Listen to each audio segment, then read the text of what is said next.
body sleepless, it's raining feelings now. Just wanna get it right, searching for meaning in this cold angel town. I'll be the warmth in your empty hotel. I'll make it right when you're going through hell. I'll be the call when there's no one to tell. Make you light up, light up.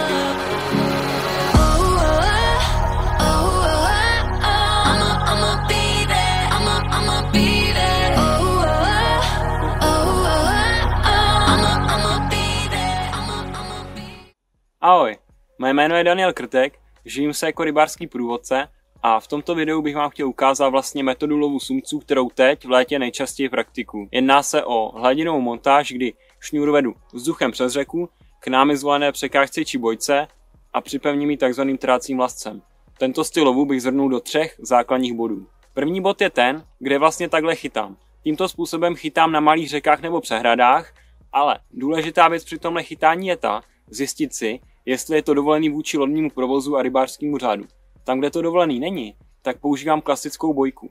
Tam, kde to dovolený je, tak šňůru vedu vzduchem přes celou řeku k námi zvolený překážce, což je třeba padlý strom nebo křoví, a uvážu to takzvaným trácím lascem. Ten používám o průměru 0,40. Dobrá vychytávka při tomto lovu je tato bojka. Díky karabině si ji připevním k překážce či bojce a odmotám si potřebnou dílku šňůry a tím si určím vzdálenost naší nástrahy od překážky. Zajistím do karabiny a dám do ní kousek trhačky. Největší výhoda téhle bojky je ta, že po nás nezbydou na stromech a větvích žádné vlasce, do kterých by se mohli zamotat ptáci či jiná zvířata. Tak a přesuneme se k druhému bodu a to je vybavení. Začal bych navijáky. Já osobně jsem si oblíbil multiplikátory pro jejich sílu a velkou kapacitu šňůry, ale jdou použít i smekací navijáky. Na multiplikátorech mám namotaný 400 metrů šňůry o průměru 0,60 a posledních 15 metrů mám šokovou šňůru o průměru 0,90 a to mám kvůli chytání u překážek.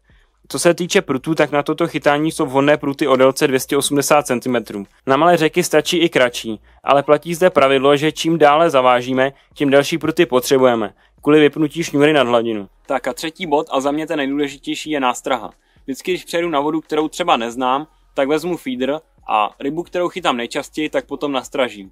Obecně ale platí to, že na přehrádách mi vždycky fungoval cein anebo lín.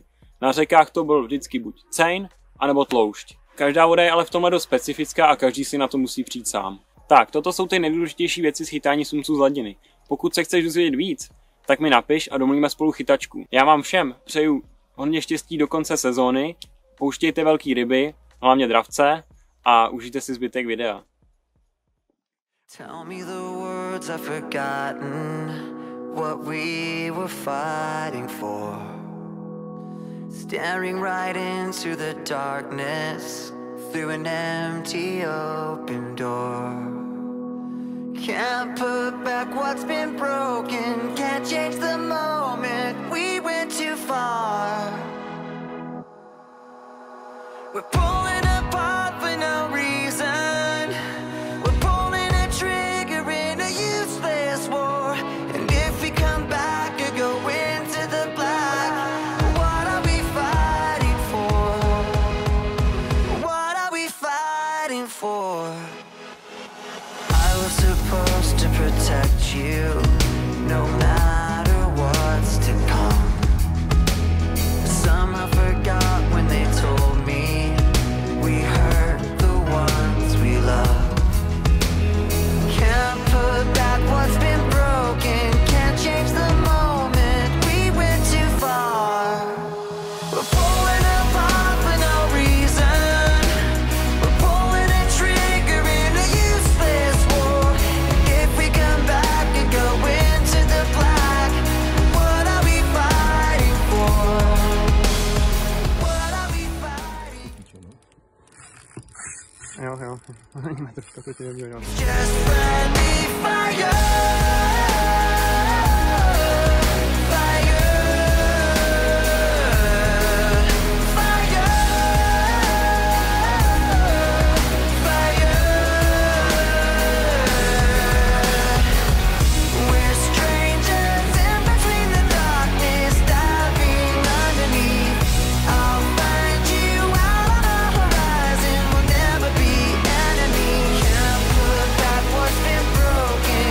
Change